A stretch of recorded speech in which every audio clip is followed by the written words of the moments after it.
जय Hind. एडीजीपीआई Indian army के podcast channel शौर्य में आपका स्वागत है। जैसा कि आप सब जानते हैं, वर्ष 1999 में हुए कारगिल युद्ध को इस साल 25 वर्ष हो चुके हैं। इस अवसर पर हम आपके समक्ष लाए हैं कारगिल युद्ध के वीरों की शौर्य गाथाएं। आज की हमारी कहानी का नाम है जय दुर्गा नागा। कारगिल युद्ध में grenadiers Jammu and Kashmir rifles, Rajputana rifles, Jammu and Kashmir light infantry और अन्य आर्टिलरी रेजिमेंट्स की वीर गाथाओं को आप सब ने सुना है।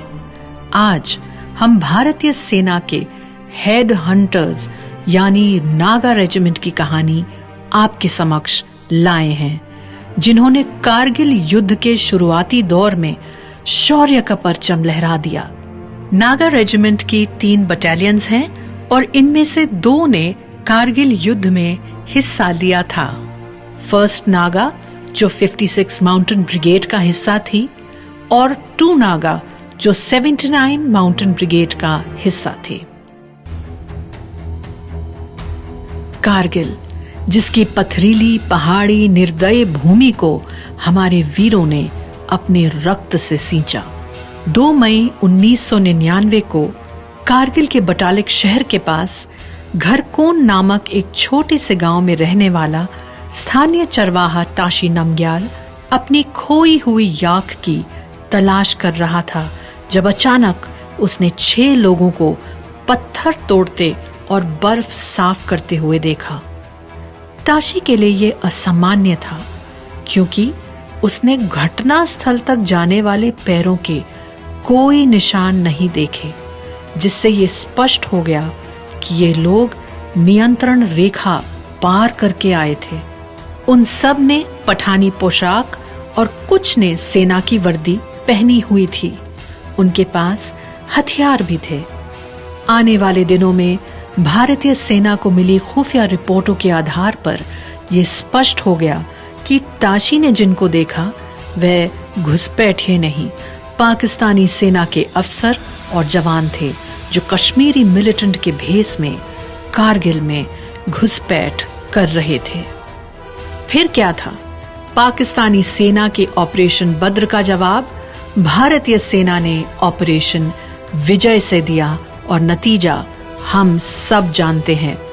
खड़ी चढ़ाई वाली चोटियां, चारों ओर हड्डियों को गलाने वाली तेज थपेड़े मारती बर्फीली हवाएं, -5 और -11 डिग्री सेंटीग्रेड तापमान, पीठ पर 25 किलोग्राम वजन और इन असंभव परिस्थितियों में 1-1 इंच रेंगते हुए दुश्मन का खात्मा करना आपकी और मेरी कल्पना के परे है।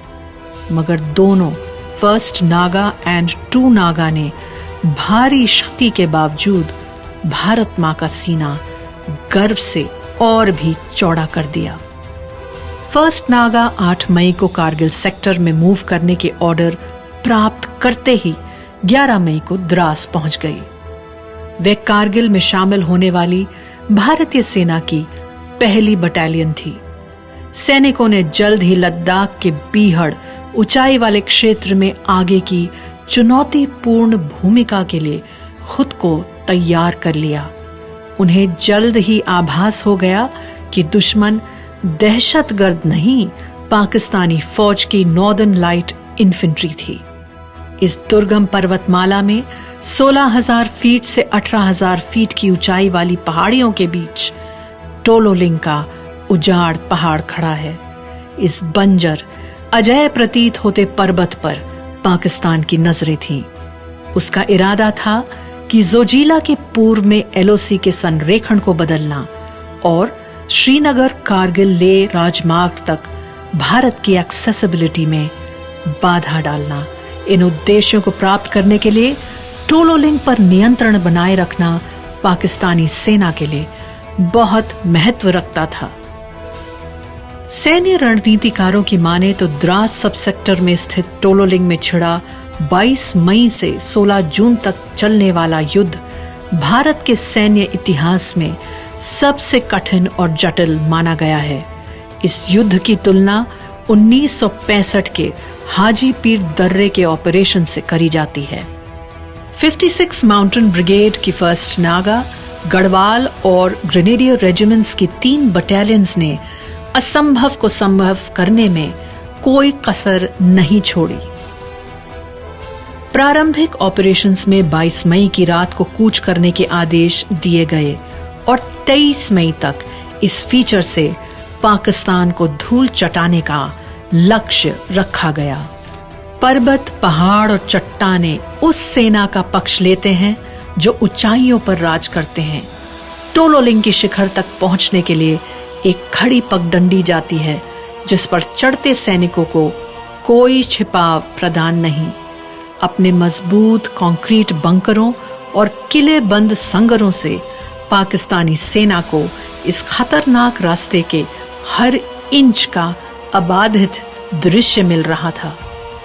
पाकिस्तानियों ने अपने ठिकानों को लोहे के गर्डरों और चादरों से मजबूत किया हुआ था और वो पर्वतमालाओं के पार बंकरों में जमे हुए थे। भारतीय सेना के लिए यह अनिवार्य हो गया कि खतरे को कम करने के लिए सबसे पहले टोलोलिंग को खाली कराया जाए।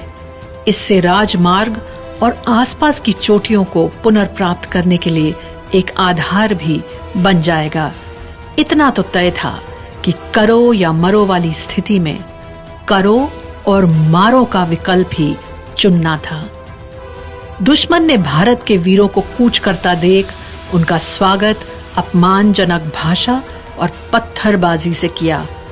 फर्स्ट नागा रेजिमेंट ने दुश्मन के वहशी चरित्र को करीब से झेला मगर हिम्मत नहीं त्यागी।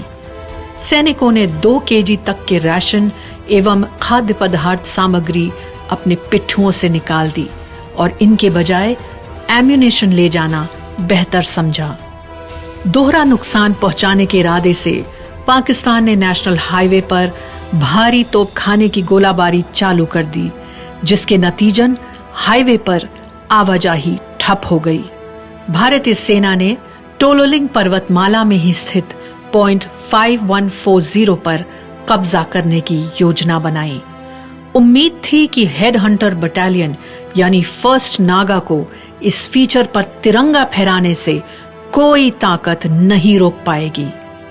हेड हंटर बटालियन को यह कार्य इसलिए सौंपा गया था क्योंकि पॉइंट 5140 टोलोलिंग रिज पर सबसे डोमिनेटिंग फीचर था और ऑपरेशनल प्लान के मुताबिक फर्स्ट नागा को पिरामिड और ब्लैक टूथ नामक फीचर्स पर कब्जा करना था। बर्फबारी, बूंदाबांदी और पुअर विजिबिलिटी के बावजूद फर्स्ट नागा के जवानों ने चढ़ाई करनी शुरू करी। अनुमान था कि रात को असॉल्ट किया जाएगा। अगम्य चट्टानी इलाके और दुश्मन की ओर से की गई धारा प्रवाह गोलाबारी के कारण कंपनी बहुत धीमी रफ्तार से पॉइंट 5140 की खड़ी चट्टान पर रेंगते हुए बढ़ रही थी और 2 दिनों की लड़ाई के बाद गतिरोध यानी स्टेलमेट की स्थिति आ गई। सिर फूटे मगर हौसले नहीं। अफसोस कि पहले 3 हमले नाकाम रहे। फिर एक नई स्ट्रैटेजी बनाई गई और 27 मई को फिर से पाकिस्तानियों पर हमला किया गया। भारतीय सेना ने दुश्मन के ठिकानों पर भारी मात्रा में आर्टिलरी शेलिंग करी। इस बारूदी प्रलय के बाद फर्स्ट नागा की डेल्टा कंपनी ने हमला किया। कहा गया है there is no greater danger than underestimating your enemy. पाकिस्तानियों ने चढ़ती हुई टुकड़ी पर भारी फायर खोल दिया। निर्दयी भौगोलिक परिस्थितियों में सेना के जवानों को कहीं कवर नहीं मिला और अफरा तफरी मच गई। भारी फायर के बावजूद हेड हंटर लांस नायक खुशीमन गुरुंग ने दुश्मन पर गोलाबारी जारी रखी। जब उनके कई साथी पीछे हटने या कवर ढूंढने पर मजबूर हो गए, इस वीर ने दुश्मन खेमे में करीब जाकर उसे नष्ट करने का साहसी प्रयास किया। कंपनी कमांडर सहित कुल 13 बहादुरों को क्षति पहुंची और गुरुंग कंपनी कमांडर को सुरक्षित करने के लिए उन्हें एक तरफ कर ले गया और घायलों की मदद भी करी। कुछ समय पश्चात देखा कि वो भी गंभीर रूप से घायल थे, मगर मौत के मुंह से निकलने की चाह मौत से ज्यादा शक्तिशाली थी और वो जिंदा वापस आए। 15 अगस्त 1999 को लांस नायक, बाद में नायब सूबेदार खुशीमन गुरुंग को उनके अनुकरणीय शौर्य के लिए वीर चक्र से सम्मानित किया गया। जून 1999 में फर्स्ट नागा को एक और टास्क मिला। इस बार उसे 2 राजपुताना राइफल्स को मजबूत आधार प्रदान करने का जिम्मा सौंपा गया। इलाका उबड़ खाबड़ था और आवाजाही कठिन थी। यहाँ गोला बारूद और अन्य युद्ध सामग्री पहुंचाना साधारण व्यक्ति के लिए असंभव कार्य था, लेकिन पहाड़ी इलाकों में कूच करने में माहिर नागा योद्धाओं ने इस कार्य को भी आसानी से पूरा कर लिया। अल्फा कंपनी को टास्क दिया गया कि ब्लैक टूथ नामक साउथ वेस्ट स्पर के फीचर पर हमला करना है। सूबेदार ए हेनी माओ और सिपाही के अशुली आज की कहानी के हमारे दूसरे किरदार हैं। पाकिस्तानियों ने ऑटोमेटिक हथियारों से बंकरों को सुरक्षित किया हुआ था। ब्लैक टूथ एक ऊंची खड़ी चट्टान है जिस पर चढ़ना मुश्किल था, क्योंकि सरकते पत्थरों और सीधी चढ़ाई पर अपने पैर जमाना सैनिकों के लिए एक जटिल काम था। 2 दिन मशक्कत करने के बाद भी जब सफलता हाथ नहीं लगी तो कंपनी ने फिर से नया प्लान बनाने की तैयारी करी। सूबेदार ए हेनी माओ एक अनुभवी पर्वतारोही थे और उन्होंने सिपाही के अशुली को कंपनी का लीड स्काउट चुना। इस बार सिपाही के अशुली ने स्वेच्छा जताई कि वे जटिल चट्टान पर चढ़ के दूसरों के लिए रास्ता बनाएंगे ताकि दुश्मन के ऊपर अचानक से हमला हो सके।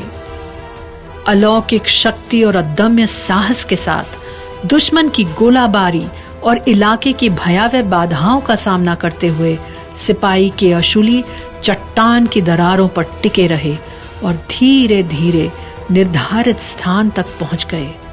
चट्टान पर एक रस्सी लगानी थी जिसके सहारे दूसरे सैनिक चढ़ पाए। अपनी सुरक्षा की परवाह किए बिना के अशुली चट्टान की दरारों पर चिपक गए और दुश्मन की गोलाबारी का सामना करते हुए धीरे धीरे ऊपर की ओर बढ़ते गए। अशुली ने न सिर्फ रस्सी लगाई, उन्होंने पोस्ट पर चढ़ के दुश्मन के संतरी को भी मौत के घाट उतार दिया। इससे पाकिस्तानियों ने उन पर गोलियां बरसाना शुरू कर दिया, मगर वो भी जवाबी कार्रवाई में चूके नहीं। इस दौरान बाकी की कंपनी ने भी पोस्ट पर हमला बोल दिया। ब्लैक टूथ पर मिली कामयाबी से फर्स्ट नागा का सीना गर्व से चौड़ा हो गया, लेकिन इस ऑपरेशन के मुख्य नायक सिपाही के अशुली गंभीर रूप से घायल हो चुके थे और कुछ दिनों बाद वे 23 जुलाई को वीर गति को प्राप्त हुए। वो सिर्फ 23 साल के थे। उनका 1 महीने का बेटा अपने पिता को कभी देख नहीं पाया, मगर आज वो पिता के मरणोपरांत मिले वीर चक्र को नम आंखों से देखकर उनकी बहादुरी को नमन करता है। जब बेटा 15 साल का हुआ तो अफसोस कि के अशुली की पत्नी का भी देहांत हो गया, मगर स्वर्गवास से पहले वो अपने पति को श्रद्धांजलि अर्पित करने के लिए द्रास जा चुकी थी।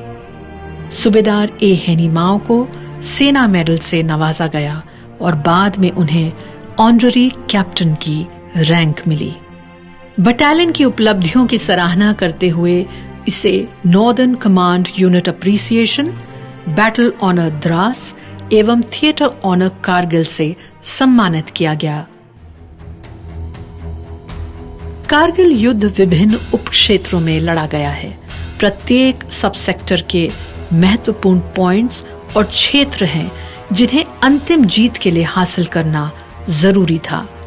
8 जुलाई 1999 को पॉइंट 4875 पर कब्जा करने के ऑपरेशन के दौरान दुश्मन की पोस्ट से जारी भारी मोटार शेलिंग द्रास और राज्य मार्ग दोनों के लिए खतरा पैदा कर रही थी। नागा रेजिमेंट की एक और बटालियन 2nd टू नागा ने स्ट्रेटेजिक पॉइंट 4875 परिसर पर कब्जा करने में बहुत अहम भूमिका निभाई। Alpha company commander lieutenant Dipankar Kapoor Sherawat के नेतृत्व में रेड की रणनीति बनाई गई। उद्देश्य था दुश्मन की मोटार पोस्ट को नष्ट करना। लेफ्टिनेंट दीपांकर ने सामरिक कौशल यानी टैक्टिकल एक्यूमेन के साथ फौज में इतनी कम सर्विस और अनुभव के बावजूद अपनी कंपनी की एक प्लाटून के साथ दुश्मन की सीमा में जाकर सफलतापूर्वक घुसपैठ की। हाँ, और एक बात, ये ऑपरेशन रात में नहीं दिन में किया गया, तो आप कल्पना कर सकते हैं कि ये कितने जोखिम का काम था।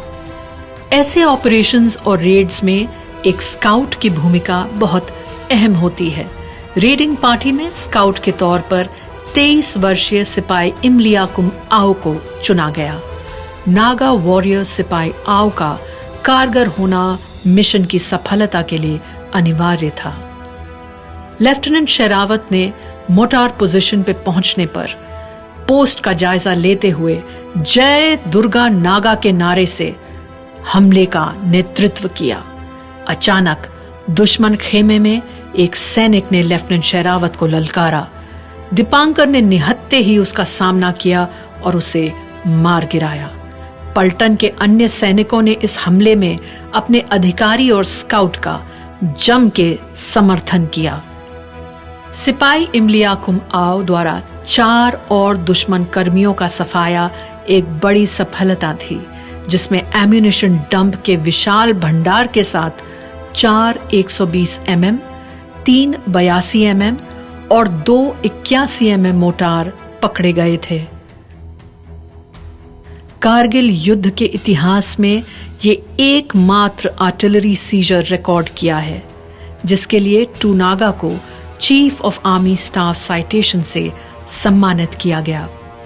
लेफ्टिनेंट शेरावत के नेतृत्व में सफल रेड ने मशको घाटी और द्रास में दुश्मन के प्रतिरोध की रीढ़ तोड़ दी और क्षेत्र के सभी पाकिस्तानी सैनिकों एवं घुसपैठियों को अंततः हटा दिया गया।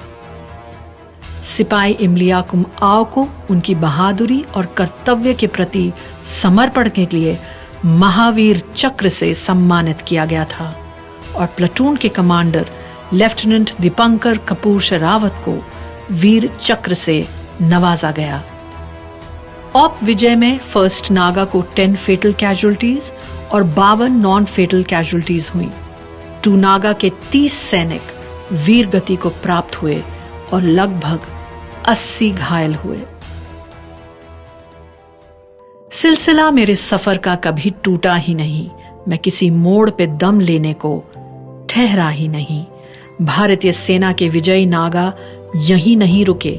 उन्होंने रॉकी नॉब, हम्प और टिप फीचर्स पर भी हमले शुरू कर दिए और 10 जुलाई तक उन सभी पर कब्जा कर लिया। फर्स्ट नागा और टू नागा के वीरों के शौर्य और प्रतिष्ठा ने न सिर्फ भारत में छाप छोड़ी, दुश्मन सैनिक भी उनके आगे नतमस्तक थे। जाते जाते आपको फिर याद दिला दें कि हमारे सभी एपिसोड ADGPI इंडियन आर्मी के चैनल शौर्य पर उपलब्ध हैं। सुनते रहिए, सुनाते रहिए। ADGPI इंडियन आर्मी शौर्य। जय हिंद।